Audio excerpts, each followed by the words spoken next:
Well, a lot of the show, like a lot of us had worked on anime before. And anyone will tell you, if you are an actor, you will get told by whatever production team you're working with, this is going to be the biggest thing ever. Right. So we hear that so much that when you're told this is going to be the biggest thing ever, which it could be, we're like, that's great, okay, fantastic. I'm just happy that I'm working, and maybe you'll bring me back tomorrow for more stuff. Pokemon was one of those jobs that just seemed to like be one of the many we were working on. But slowly but surely, we saw more advertising. We saw more posters. We saw kids playing with toys and cards, and it was like, okay, this is going well. And to say we were nervous, I was never nervous about the success of Pokemon. I also was on the production side. I directed a lot of the shows that we worked on as well. Okay, so I was behind the scenes too. It was like, I hope this is good. This seems like a good product we're working with. Or working on. So it wasn't nerves, but I remember the first day we dubbed for the movie. Now, dubbing means we're matching lip flap, right? Picture's already been drawn, we're watching the mouth move. Not a prelay movie or a show where we do the acting first and then an animator draws the pictures to what we've done. So we watch the screen to see how that character is moving their mouth, what their emotions look like, and we have the words on a page. Well, we worked in a tiny booth when we were working on the show, and then we were about to do this big movie. So they booked a huge sound studio. And you walk into this room, and it's this big screen now. Oh my goodness. Now they really better make sure the lip flap matches, right? And the director's sitting at a tiny little desk with his script there, and we have a microphone and this giant screen, and the room is way too big. It was more like, this is interesting. This is real. Yeah, this is kind of cool. That was the day that I thought, this is the real deal. So yeah, it was fun. But we had no idea, ever, that this was going to be like this. And for me, I kind of, and this has nothing to do with what it became for you guys, but I forgot about the job. It was just another job. And I was so happy to have it, and they said the same thing to me, it's going to be huge over here, it's going to be a big deal. And eventually I stepped away from the business as an actor. And there it was. I'd go and do Target, or I'd go and see stuff on Amazon. There's Pikachu again. And finally I started seeing a lot of Mewtwo. And I have people come up to, you're Mewtwo, did you do?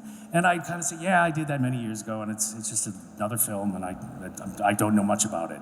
Because of course I followed the games, and I followed what it became on some level, but it wasn't until someone asked me to do one of these, where I got actually a chance to meet you guys, that I understood how profound this is for people and how lucky I am to be a part of it. But I think because I stepped away from the career for a while, there was a certain sadness to that for me at the time, and a sadness about kind of losing touch with Mewtwo a little bit, and then coming back to it as a gift and a blessing, and to get to meet these folks that are part of, and to rediscover it, really. I got to rediscover what it is, and to really get into the guts of it, and the stuff that you guys take home, and the emotional life of it was very moving for me. So it's all a blessing, and I'm really grateful to be here.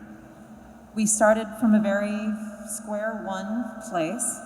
So as it grew, I could see it growing, but I didn't really feel it. I guess it was a sort of denial, maybe. Like, maybe this in 6 months, nobody will remember this.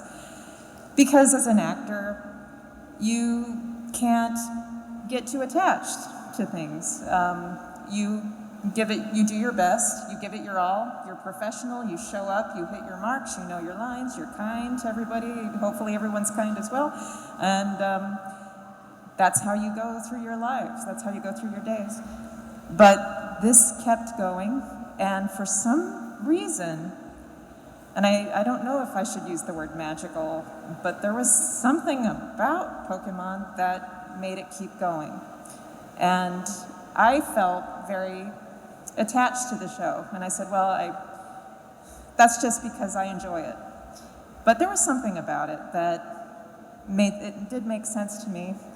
I had no idea, I don't think any of us had any idea that it would become what it has become, but the fact that it captured so many people's imaginations, is mind-blowing.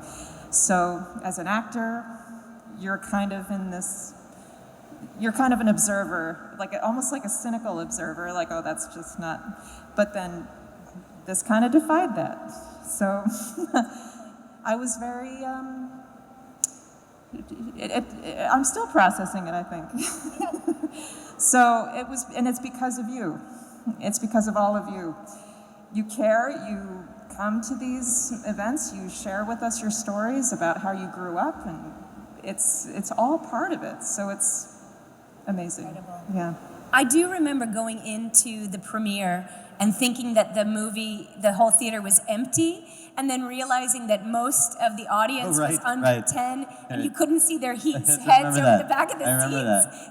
So it's amazing that there weren't that many shows for kids at the time, movies, and the fact that it made so much money, which mattered to some people, over that first weekend when it opened. Yes. And most of it was half-price tickets for children. So it's amazing. And now you guys are all grown up. And I could see your heads now over the back of the movie theaters. There you go. Have them on the big screen there as well. Yeah. It's just When you can incredible. see people's heads, it's I you know. know that you're doing well. Makes a difference. And now everyone's taller than I am, which is really incredible.